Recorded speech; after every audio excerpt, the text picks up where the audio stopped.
or have another print disability which makes reading, holding a book, or turning a page difficult or impossible. The content is copyrighted by the respective publishers. For more information, please visit us on the web at nfradioreading.org. Hello, this is Jim Michaely, and for the next hour I'll be reading from the March 10th, 2026 issue of the Batavia Daily News on the Niagara Frontier Radio Reading Service. First up on the front page, a story titled A Night to Celebrate. Chamber Awards Honor Triumphs Community. Long hours, challenges, opportunities, and those who have helped along the way. All were acknowledged Saturday night during the Genesee County Chamber of Commerce's 54th Annual Awards Dinner. Chamber President Brian Cousins even acknowledged the Murphy guy that everyone knows in a nod to Murphy's Law, the humorous adage that says, anything that can go wrong will go wrong. But this was a night that celebrated how overcoming such occurrences often brings success. Challenges rarely arrive at a convenient time, Cousins said, but those moments show who we are. Those moments are also when something powerful can happen. And he said, these are moments of opportunities that reveal unexpected gifts. They provide moments of clarity that show us our purpose. They show us our why. The dinner, honoring the Chamber's 2025 Business Awards winners, was a chance to celebrate the recipients and look back on the journey that brought them and hundreds of others to a banquet hall in Batavia Downs Gaming. Live those memories, Cousins said. Thank the people that helped you. Think about the lessons learned and share them with the people behind you. 6 businesses and individuals were honored. They were the Arc Glow as Business of the Year, the Local Barbershop as New Business of the Year, Rhinecrest Farms as Agriculture Business of the Year. Amanda Gallo and the Genesee County Agriculture Society received Special Service Recognition of the Year, and Sue Underwood was named Genesean of the Year. Each of the recipients received a Crystal Award, a framed profile about their business or accomplishment from the Daily News, a canvas print from the Batavian, and commendations from Representative Claudia Tenney, Republican from Cleveland, State Senator George Borrello, Republican from Sunset Bay, Assemblyman Steve Hawley, Republican, Batavia, and the Genesee County Legislature. A video introducing each of the award recipients preceded each of the presentations. Mary Blevins and Tammy Hathaway served as mistresses of ceremony. Business of the Year, the Arc Glow. The Arc Glow served more than 2,000 individuals with intellectual and developmental disabilities and their families in Genesee, Livingston, Orleans, and Wyoming counties. More than 1,200 people are employed by the organization, which was recognized for its vital services, growth, and strength in the region.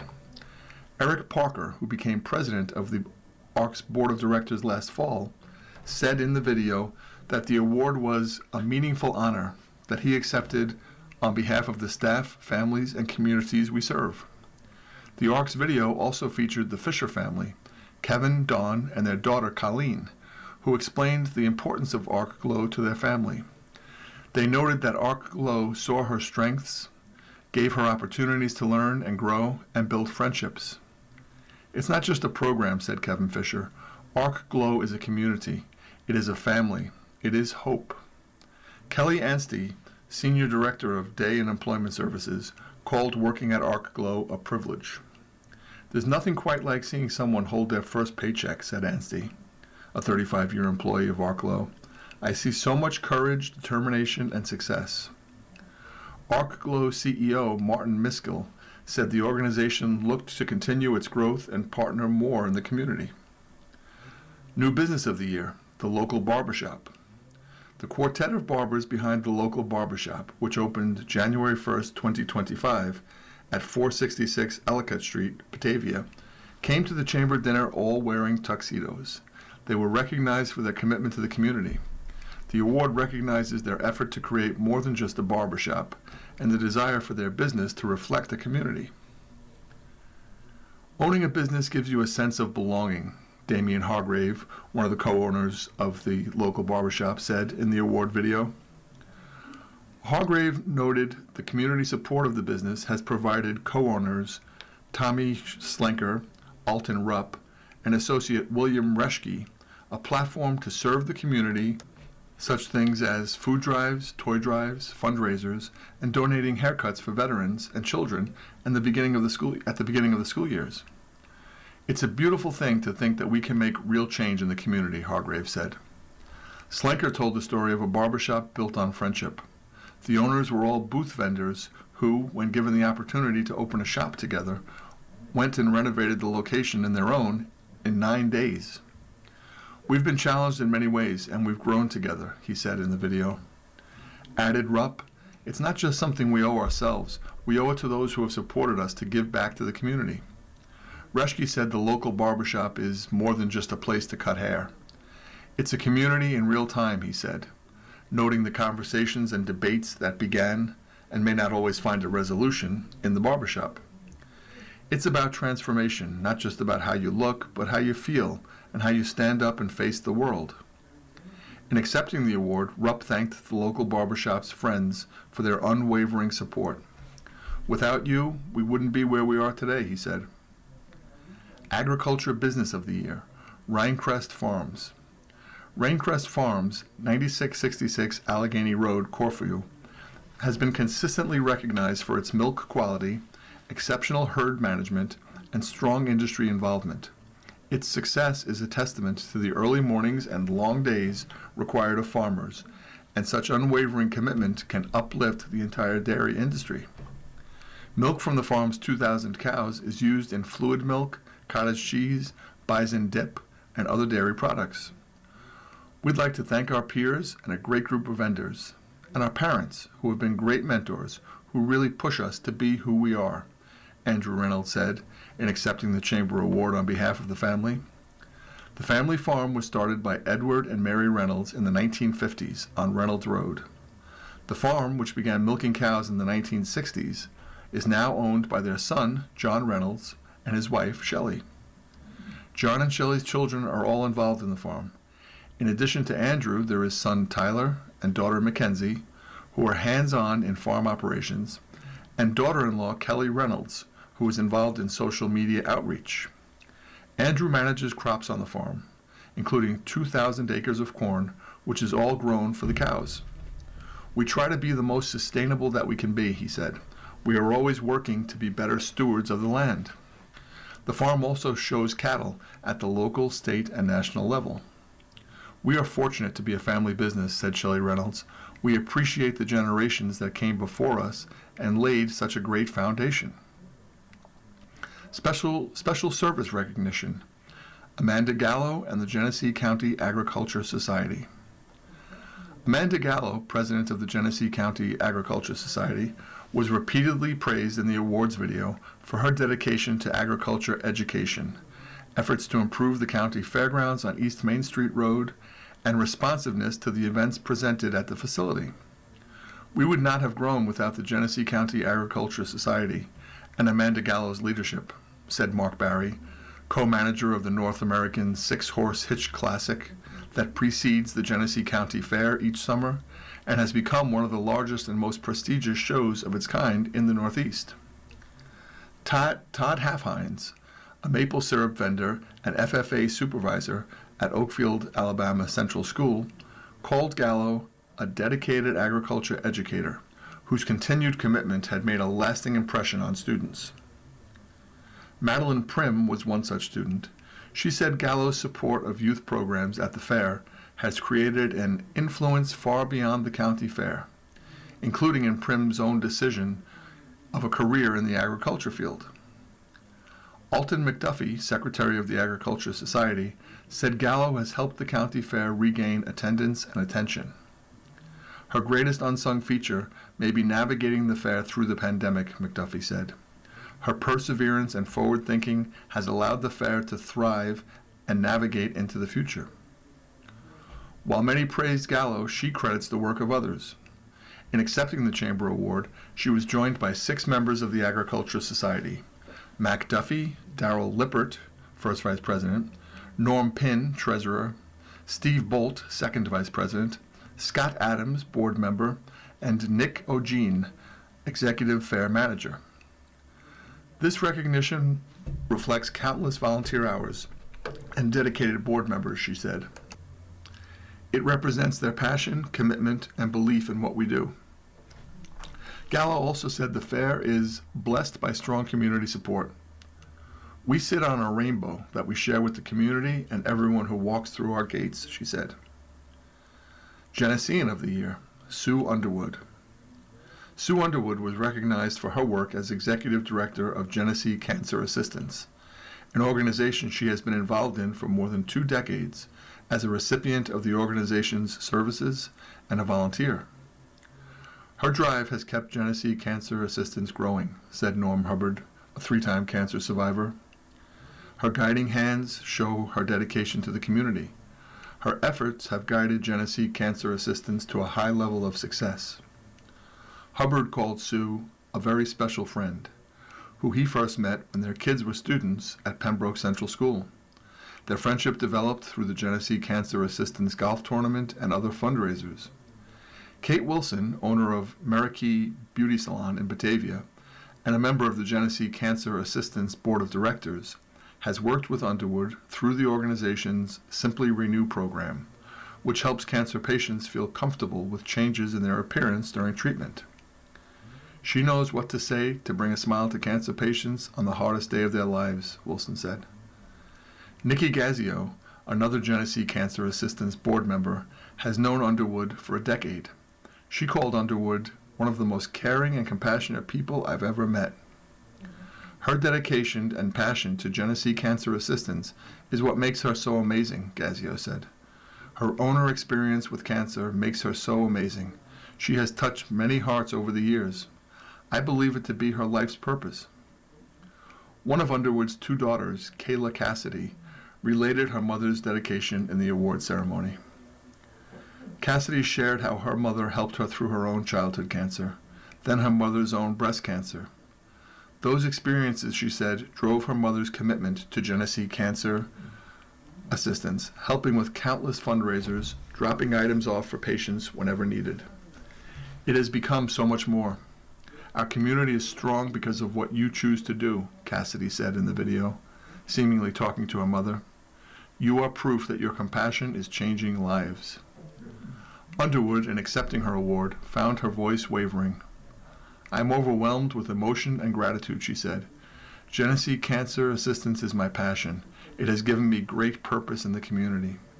She thanked the organization's volunteers and staff.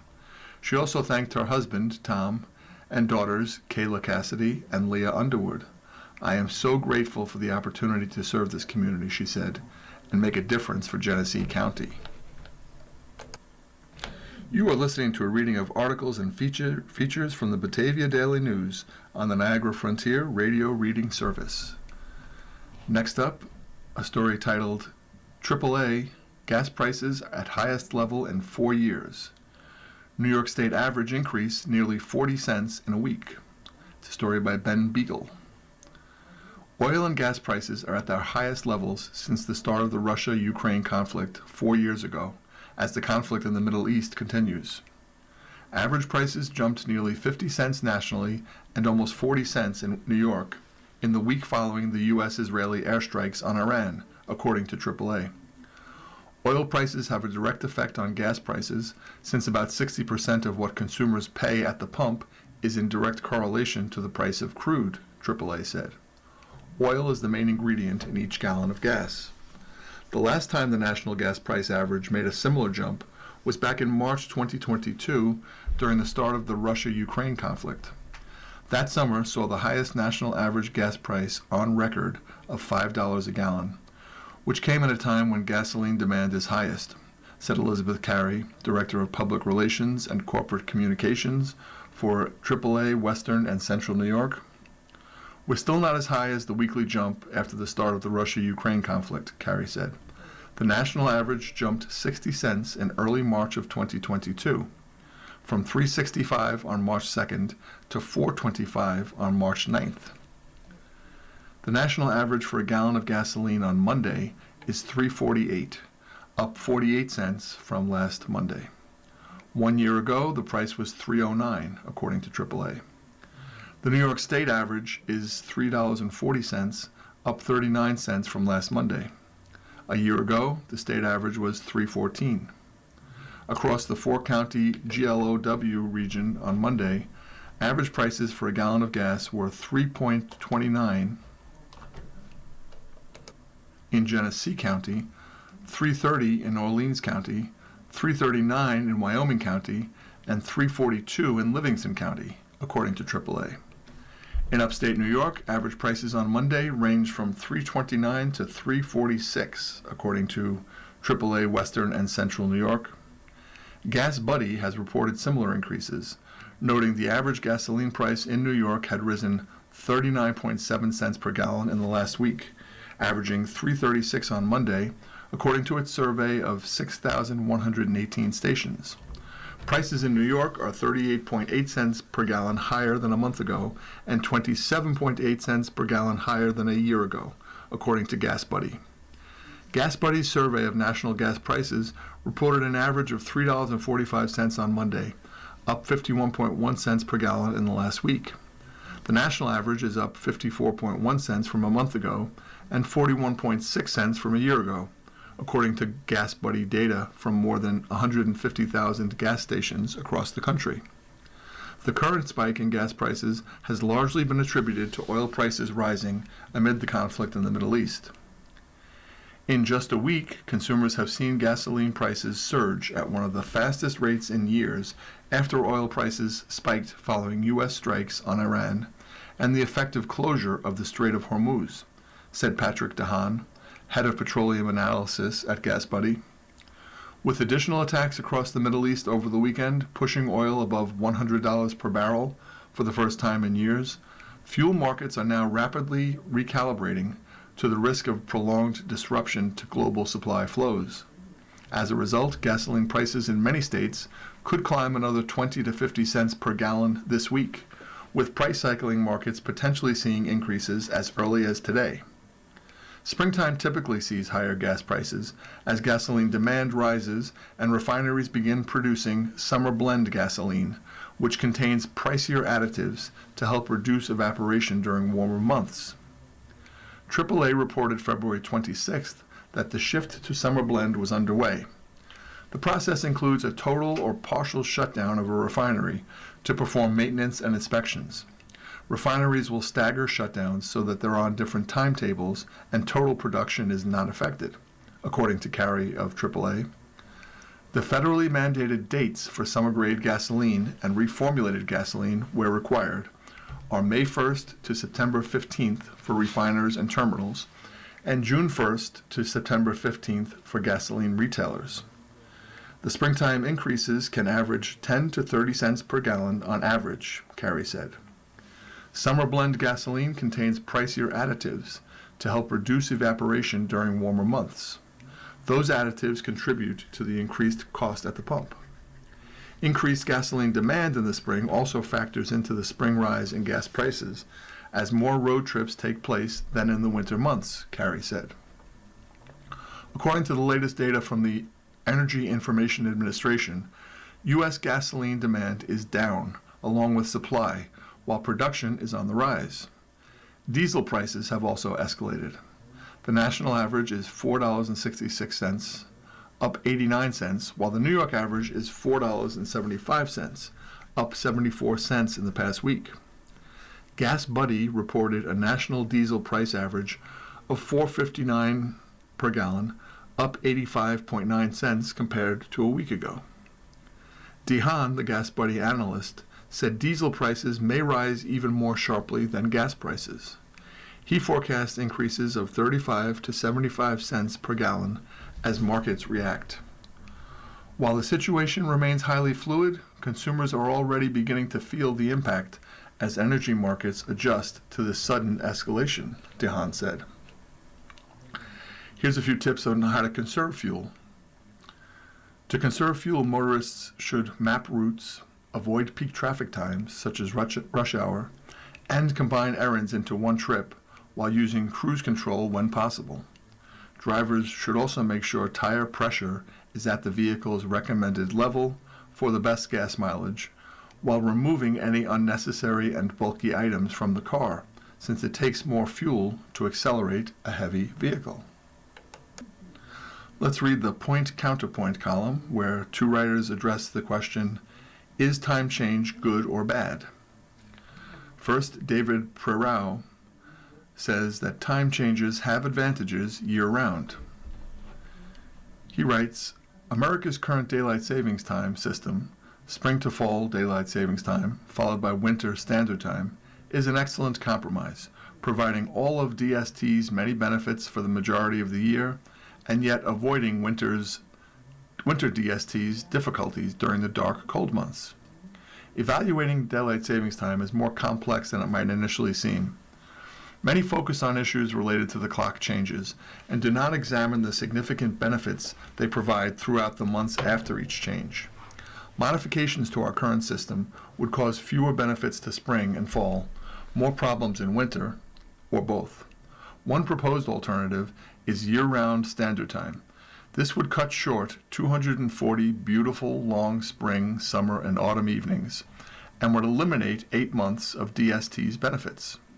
Numerous studies show that having spring to fall daylight savings time increases public health and the quality of life by getting people outdoors more, reduces crimes like mugging, reduces energy usage and peaks, and over the 240-day period, reduces traffic accidents and fatalities significantly. Year-round standard time would make many spring and summer sunrises extremely early while most people are sleeping. New York and Chicago sunrises before 4:30 a.m., Los Angeles and Washington sunrises before 5 a.m. We would sleep through morning sunshine for many months, while that daylight could have been better utilized later in the day. Our current DST system relocates an hour of otherwise wasted early morning sunshine to a much more useful hour at day's end. Under federal law, each state can choose year-round standard time without federal approval. Only 2 states do so, and for unique reasons. Hawaii, the closest state to the equator, has daylight hours that vary little over the year, making daylight savings time's benefits much smaller. Arizona's most populous areas have extreme summer heat, and so instead of additional summer daylight, Arizona's await sunset to go outdoors. Another major alternative to the current DST system is year-round daylight time. This isn't a new idea. Americans have tried this option and firmly rejected it.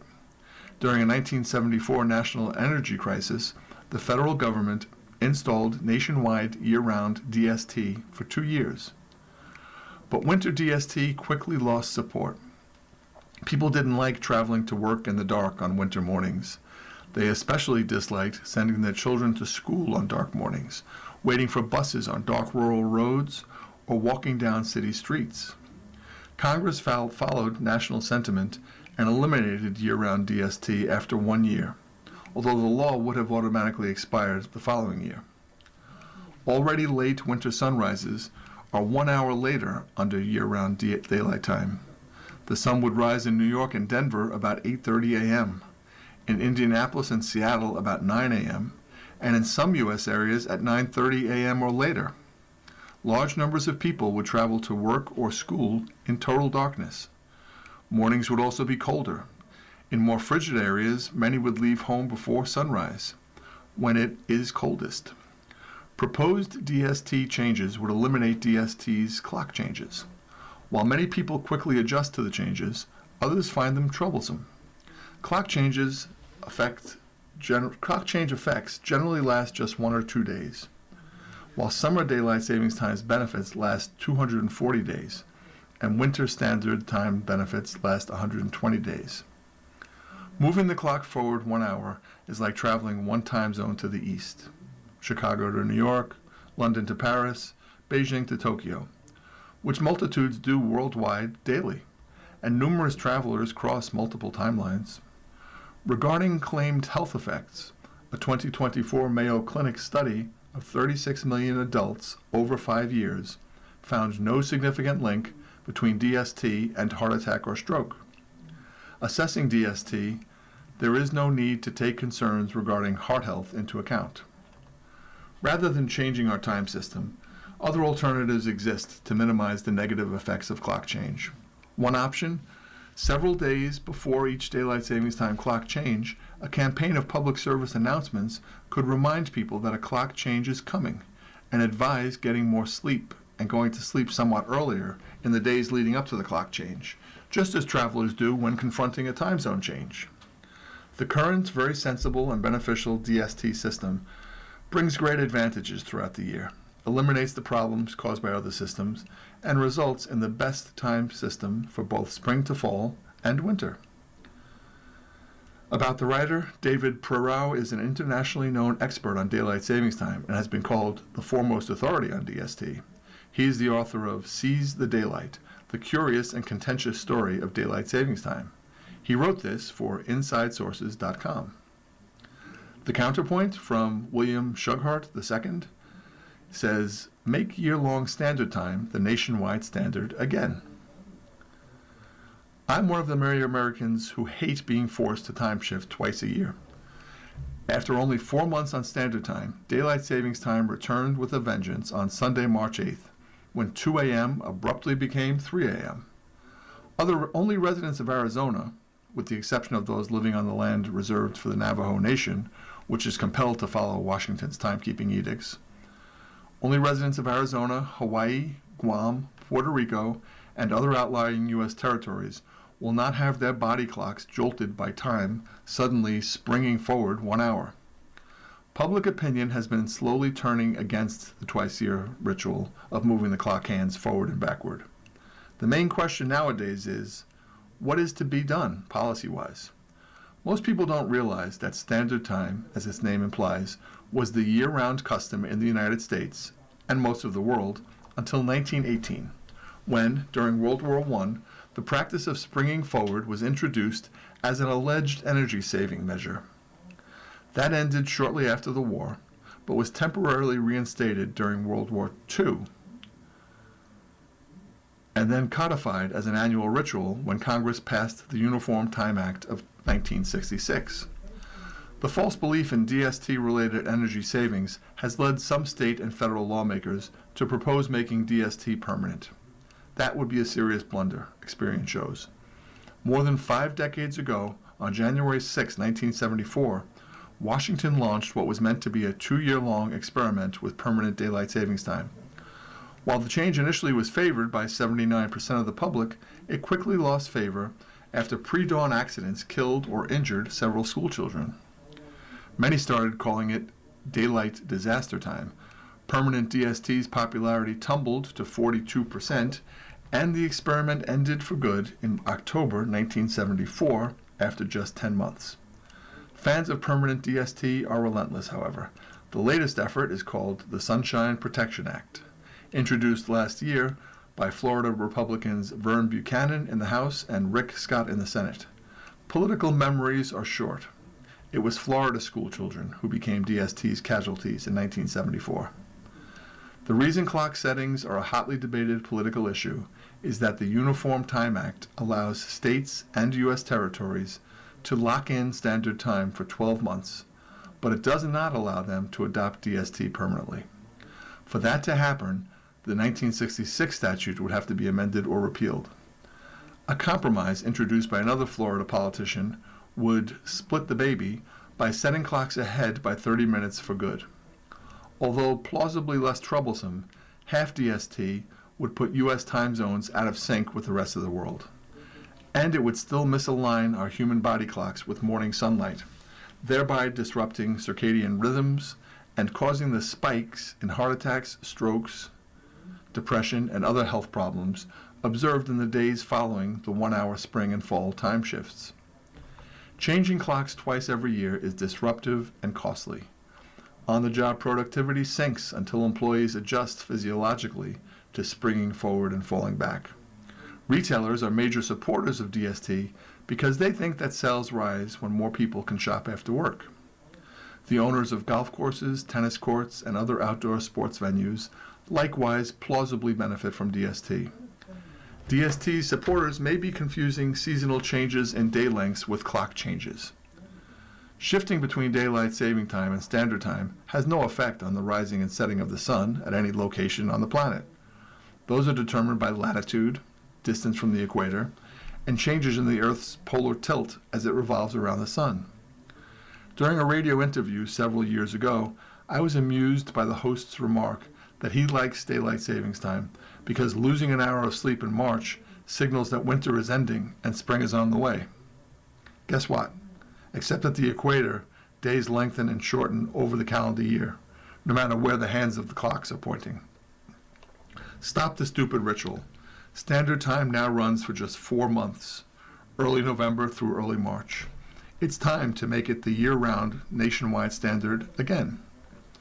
About this writer, William F. Shughart II is a distinguished research advisor and senior fellow of the Independent Institute, and is the J. Fish Smith Professor in Public Choice at Utah State University's John M. Huntsman School of Business. He wrote this for InsideSources.com. You are listening to a reading of articles and features from the Batavia Daily News on the Niagara Frontier Radio Reading Service. Let's read Jan Beglinger's Master Gardener column. The title of today's column is Sometimes You Need an Arborist. Training and professionalism are worth the money. Trees are valuable assets and a long-term investment in the landscape.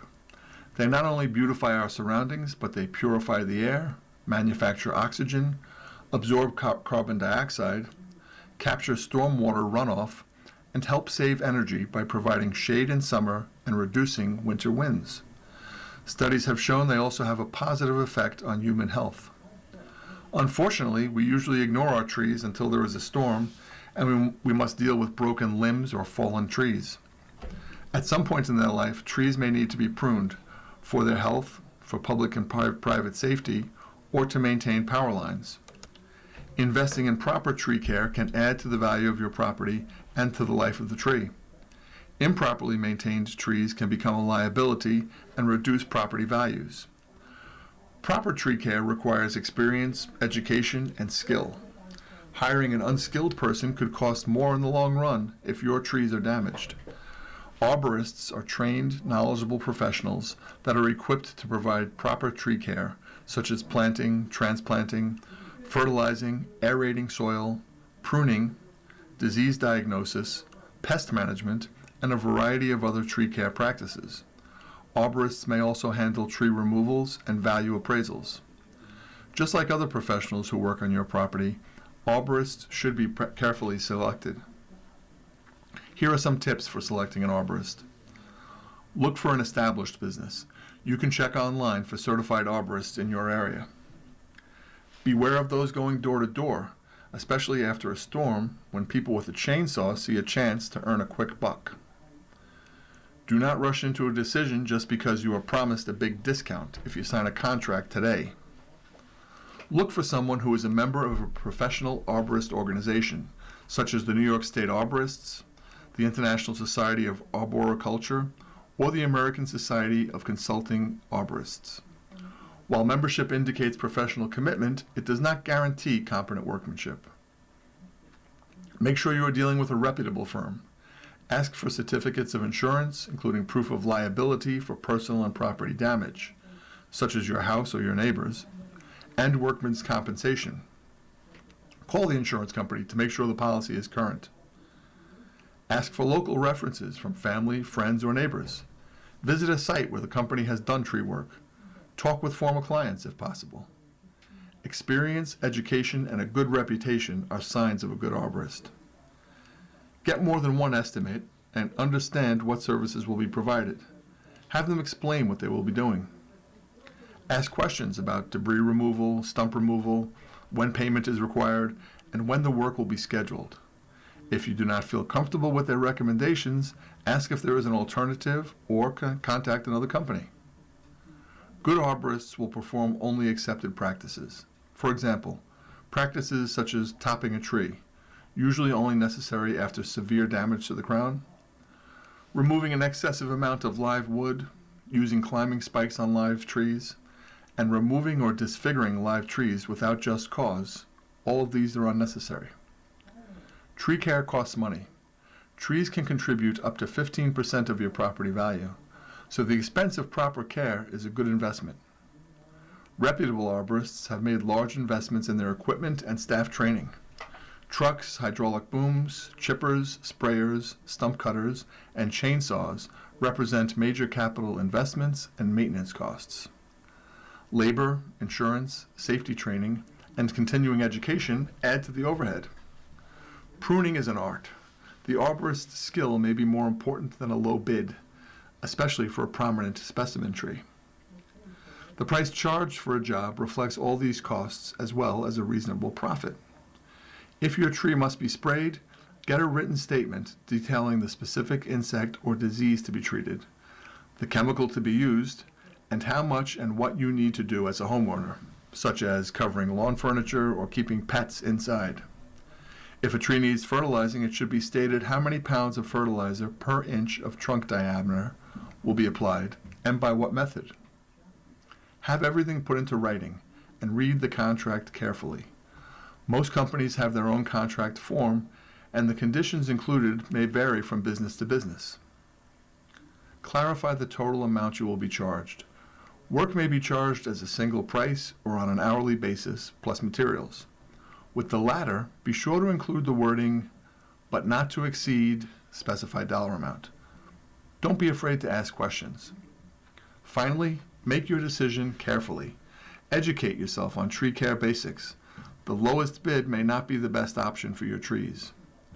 A qualified arborist will do tree work properly and safely, but an unqualified person may do more harm than good and end up costing you more in the long run. Hours and programs. Have a gardening question? Master gardener volunteers are in the office from 10 a.m. to noon weekdays. You can stop in at Batavia's Cornell Cooperative Extension Office, which is at 420 East Main Street in Batavia, or call 585-343-3040, extension 127. Or you can email them at genesecmg@cornell.edu.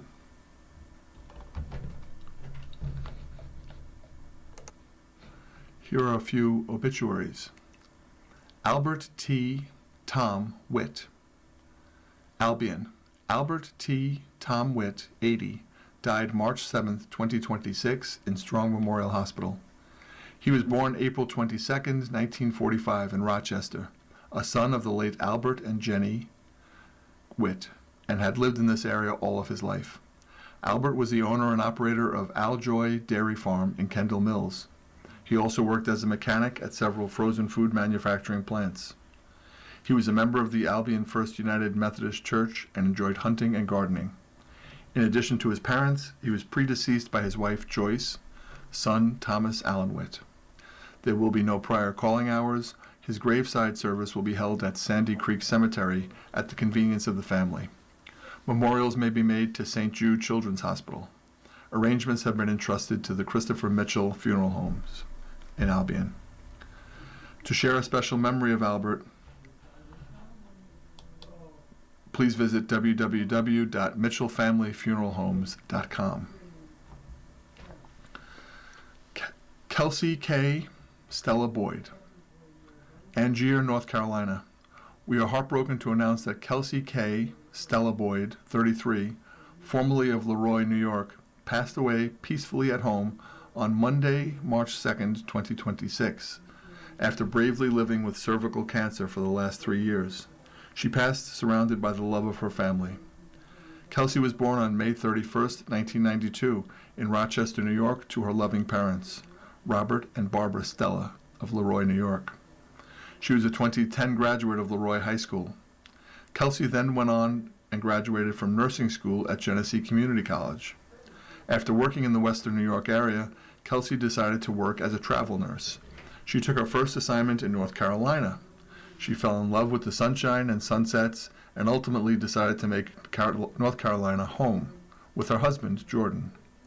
Kelsey worked as a nurse while simultaneously receiving cancer treatments, sometimes being as sick as the patients she took care of. This brought her joy and a sense of purpose. She was proud of her career and touched the lives of many patients and co-workers all the way from New York to North Carolina. In 2025, Kelsey was a recipient of the Sean Hamlet Award, which is dedicated to nurses who make a significant impact on others through their energy, motivation, and enthusiasm. If you knew Kelsey, you loved her. Kelsey had a way of making others feel loved, included, and safe when they were around her. Kelsey brightened up any room she was in with her heart of gold and loving smile. She found joy in the simple things and loved going to the beach, to concerts, and eating ice cream in the North Carolina sunshine. If you couldn't find her doing one of those activities, you could find Kelsey spending time with her dogs or spoiling her nieces.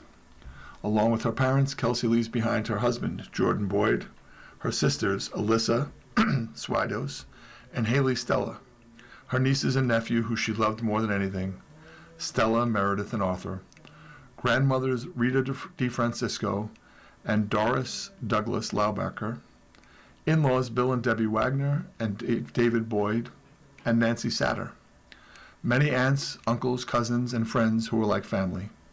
She also leaves her fur babies, Murphy, Dolly, and Peanut. She is predeceased by her grandfathers, Joseph DeFrancisco and Robert Stella.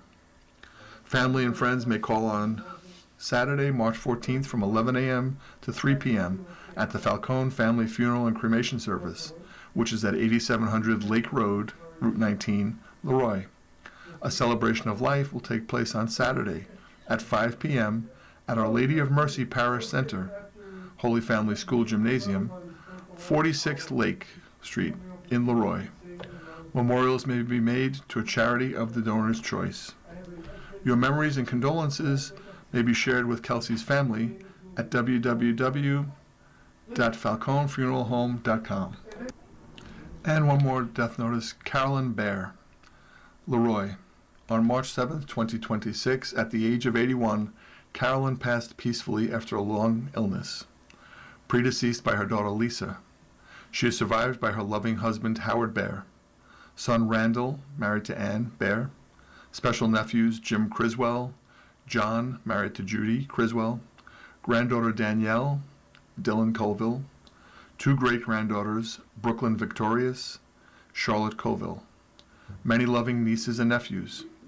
Friends are invited to call Wednesday, March 11, 2026, from 4 to 7 p.m. at Cameron Brady and Stuber Funeral Home, 111 Walcott Street in Leroy, where her funeral service will be held at 7 p.m. Carolyn's graveside service will be held at 11 a.m. Thursday, March 12, 2026, at Millville Cemetery, East Shelby Road, Medina, 14103. In lieu of flowers, donations may be made to Arc Foundation of Monroe, 2060 Brighton Henrietta Town Line Road, Rochester, New York, 14623, or to the Leroy Ambulance, care of P.O. Box 56, Leroy, New York, 14482. You are listening to a reading of articles and features from the Batavia Daily News on the Niagara Frontier Radio Reading Service. Let's read Dear Abby. Today's column is headlined, Observer Thinks Woman is Lying About Medical Funds. Dear Abby, I have an acquaintance, Tina, who I believe is fraudulently using her GoFundMe fundraising webpage. A close friend of hers set it up a few years ago to assist with medical bills related to a rare form of cancer that will never fully go away. When the page began, Tina was soliciting donations on Facebook and sending text messages to remind everyone to donate. Later on, when she and her husband went out of town for surgery, they posted about it as if it were a vacation. Recently, she has had some legal bills for an unrelated matter, and a year after her last medical donation, she received a hefty donation that matched the amount of her legal bills. I suspect the person who donated the money was duped into believing Tina had another large medical bill, but she used that donation for her legal expenses. On top of this, Tina has opened a new fundraising page with a sob story about her cancer returning and being hospitalized about a week before that request. Abby, I know full well Tina was healthy as an ox at the time, was not in the hospital, and probably set this up to create a smokescreen to protect her malicious intentions. Now I keep wondering if I should report it or if I'm better off minding my own business. Signed, Not Adding Up in Florida. Dear Not Adding Up, if you sincerely think Tina has been abusing her GoFundMe page, report it. The process is not difficult. There is a notification button at the bottom of the page that can be pushed to alert its fraud squad that something shady might be going on. Next letter. Dear Abby, I've been married to the same man for nearly 50 years. We raised a sweet family, had successful careers, and never strayed from each other. For the last 20 plus years, I've had little or no desire for sex. I understand it medically as well as emotionally, but hubby doesn't get it at all. He thinks we should be like we were back in the 70s and 80s. I'm happy for senior couples who engage in healthy sexual relationships. I am just no longer into it, and honestly, also not interested in taking medication to enhance me. What's wrong with a man taking something to unenhance himself?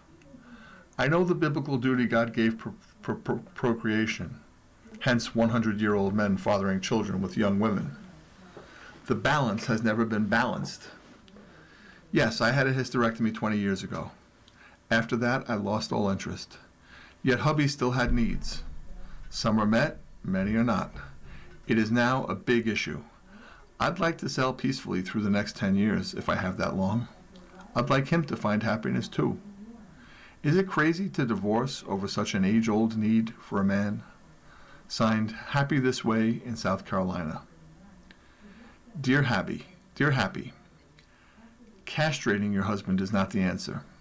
If you two can agree on an arrangement that will benefit both of you, it would be emotionally and financially far less disruptive than a divorce. How about the horoscope column? The general tone for today is, mixed emotions will lead you astray. Refuse to let your feelings interfere with your reason, especially when dealing with partnerships. Leave nothing to chance when dealing with institutions or government agencies. Mixed emotions will lead to discord and personal problems. For Pisces, which is February 20th to March 20th, don't start something you cannot finish. Choose your words wisely. Anger will lead to setbacks that can stifle your progress. Choose kindness and love over chaos and diversion. Aries, March 21st to April 19th. Refuse to let your emotions interfere with what you need to do. Act with unfiltered truth and compassion. Dedicate your time and effort to educating others and making a difference in your community. Taurus, April 20th to May 20th. Forward thinking will be necessary, and you will need to make the most out of what you have to ensure the best outcome. A career choice will offer financial benefits and emotional costs. Gemini, May 21st to June 20th. Stop procrastinating. Communicate, research, and implement a plan. The more you do to make a difference, the greater the benefits. A solid plan will give you the confidence needed to make a move. Cancer, June 21st to July 22nd. Protect your reputation. Ask questions, consider your options, and avoid letting your emotions lead to arguments you cannot win. Keep your thoughts to yourself and avoid risky situations. Leo, July 23rd to August 22nd. Actions will take precedence. Put your plans in motion and don't stop until you're satisfied with the results. Personal gratification for your achievements will be worthwhile. Virgo, August 23rd to September 22nd. Domestic issues will throw you off course. Don't lose sight of your goal or neglect a situation that can influence how someone feels about you. Keep what's meaningful to you in the forefront. Libra, September 23rd to October 23rd. Keep your personal life to yourself. Mixing business with pleasure will be counterproductive. Romance and personal growth are heading your way. Scorpio, October 24th to November 22nd. Listen and you'll gain insight into how best to maintain the status quo. An energetic approach to physical activity will set you apart from any competition you encounter. Sagittarius, November 23rd to December 21st. Pay more attention to what's happening at home than what's going on out in the streets. Don't involve yourself in a fight that doesn't concern you. Avoid people looking for a confrontation. Capricorn, December 22nd to January 19th. Fly under the radar if you want to maintain a steady pace. Refuse to let anyone coax you into putting their needs before your own. Emotions and money will not mix well today. And Aquarius, January 20th to February 19th. There is power in energy. Design a plan that lets you give your all to whatever delivers the highest returns. A little love and understanding go a long way. Here's another story from the front page. This one's titled, Judge Increases Bail for Pembroke Bus Driver, Citing Flight Risk. Batavia. A Genesee County Court judge on Monday increased the bail for the driver of a bus that crashed on the thruway in Pembroke last August, in the first hearing since the driver's arraignment. Bin Shao, age 56, of Flushing, Queens, stands accused of 5 counts of manslaughter in the second degree, a Class C felony, and 5 counts of criminally negligent homicide, a Class E felony. Shao pleaded not guilty to all of the charges on February 13th. Shao was the driver of the My Tour Inc. bus that crashed en route from Niagara Falls to New York City on August 22, 2025, killing 5 passengers and injuring 49. In a deposition filed September 15th, Shao said he lost control of the bus while reaching for a water bottle that had rolled under the bus's pedals. In Monday's hearing, which lasted about 20 minutes, Genesee County Public Defender Jamie Welch asked Judge Melissa Lightcap Cianfrini to lower Shao's bail from $100,000 to $10,000, stating that Shao couldn't afford the original amount. This accident happened in August last year, Welch said. If he was going to flee the country, he had about 6 months to do so. He did not. In response, Genesee County District Attorney Kevin Fennell asked for the bail to be increased to $200,000, citing the difficulty police had in locating Shao, a 6-month trip Shao took to China several years ago, and a lack of knowledge of whether Shao maintains a second citizenship in addition to his U.S. citizenship. He said that during surveillance at Shao's listed residence, investigators did not see him come and go, except once to pick up his ex-wife and drive her to a business she owned. Fennell described Shao's Flushing neighborhood as a very ethnic neighborhood, primarily Chinese. Residents of that area are not cooperative, do not trust the government. They move about wearing masks, he said. Cianfrini agreed with Fennell, determining that Shao was a flight risk and raising his bail to $200,000. Shao is currently in the custody of the Genesee County Jail. The case will return to court on May 11th. Tonawanda Creek floods Kibbe Park. Batavia. The Tonawanda Creek was rising along its meandering path through the city of Batavia late Sunday morning and spilled over its banks and across much of Kibbe Park. The softball field, with its sign telling park visitors no playing on wet fields, was completely underwater. Only the top of a bench on the third base line visible and nothing on the first base side. The bleachers behind the backstop were surrounded by water and possibly had the first row of seating covered by water. The park, 105 Kibbe Avenue, frequently experiences flooding in spring during snow melts over periods of heavy rain that causes the nearby Tonawanda Creek to rise.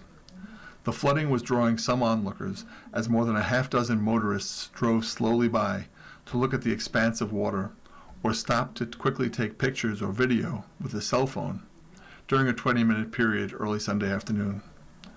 Kiwanis Park at 3808 West Main Street Road also saw significant flooding. A flood warning was issued about 10:15 a.m. Sunday and was in effect for the creek until about 1:30 a.m. Monday. Flood stage is 9 feet. The creek was expected to rise above flood stage late Sunday morning and crest at 9.1 feet Sunday afternoon. It was then expected to fall below flood stage Sunday evening, the National Weather Service said. At 9 feet, some flooding was expected to occur in Batavia, affecting Kibbe Park, Walnut Street, and Law Street, according to the Weather Service. High, fast-moving water was observed in the creek along Walnut Street, and yards and ditches along Law Street had large areas of flooding late Sunday morning. Flooding in rural areas of Alexander and the lowlands of the Alabama swamps was also expected, the Weather Service said. At 10 a.m. Sunday, the stage was 8.93 feet. Bank full stage is 8 feet. The flooding was the result of recent rainfall and unseasonably warm temperatures that contributed to melting snow amid saturated ground, the Weather Service noted in a forecast discussion on Sunday afternoon. Warsaw barn destroyed in Friday night fire. 15 fire departments responded to the scene. Warsaw. A barn on Route 20A in the town of Warsaw was destroyed by fire Friday night, and 4 firefighters at the scene also required medical attention, according to the Wyoming County Office of Emergency Services. 2 of the firefighters who were treated were transported to Wyoming County Community with non-life-threatening injuries. The nature of the injuries was not identified. 15 fire departments responded to the scene of the fire, which was reported at 9:35 p.m. at 4752 Route 20A, a property owned by Tim and Jean Gebel. The 10,500 square foot barn was fully involved by fire when firefighters arrived. The entire barn and its contents were a total loss, according to William Stryker, Wyoming County Fire and EMS Coordinator. The cause of the fire remains under investigation. Damage estimates were placed at $100,000. Firefighters were able to protect the house from any damage. No animals perished in the fire. Fire departments were on the scene for 6 hours. Fire departments that responded to the scene were Wausau, Perry Center, Gainesville, Strikersville, Varysburg, Perry, Sheldon, Pavilion, Silver Springs, Castile, North Java, Leroy, Wyoming, Attica, and Bliss. Also assisting at the scene were Wyoming County Emergency Management, Wyoming County EMS, Wyoming County Sheriff's Office, Warsaw Police, and NYSEG. Fire companies that were standing by included Bennington, Town of Batavia, Harris Corners, Pike, and Mount Morris. Let's close with a couple of comic strips. First up, classic Peanuts. Charlie Brown is about to pitch the ball when Lucy, standing behind him with a clipboard, says, "Hey pitcher, I'm a reporter for the school paper. What do you think about when you're standing out here on the mud pile?" Charlie Brown says, "The mud pile?" Lucy says, "I'll put down that he was a lonely-looking figure as he stood there on the mud pile." And Charlie Brown just repeats, "The mud pile?" And Garfield. Garfield's looking at the mirror, at himself, and says, "How am I doing today, me?" "Why, I'm doing fine, me. Thank me for asking." And he turns around and says, "And they say cats are uncaring." You've been listening to a reading of articles and features from the March 10th, 2026 issue of the Batavia Daily News. We read from the Batavia Daily News every Saturday at 9 a.m. Your reader has been Jim Michaely. Thank you for listening. Coming up next in the Niagara Frontier Radio Reading Service, we have the East Aurora Advertiser. At 11 o'clock, we have the Niagara Gazette. And at noon, we have the Dunkirk Observer. Stay with us for these readings and more throughout the day. Radio Reading mails out a large print program schedule to our listeners every other month. If you have not received a Niagara Frontier Radio Reading Service large print program schedule in the mail, please call us at 716-821-5555. We will make sure that you receive one every other month. A Braille version of the schedule is also available upon request. Our number again is 716-821-5555.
following program is intended for listeners who are blind, have low vision, or have another print disability, which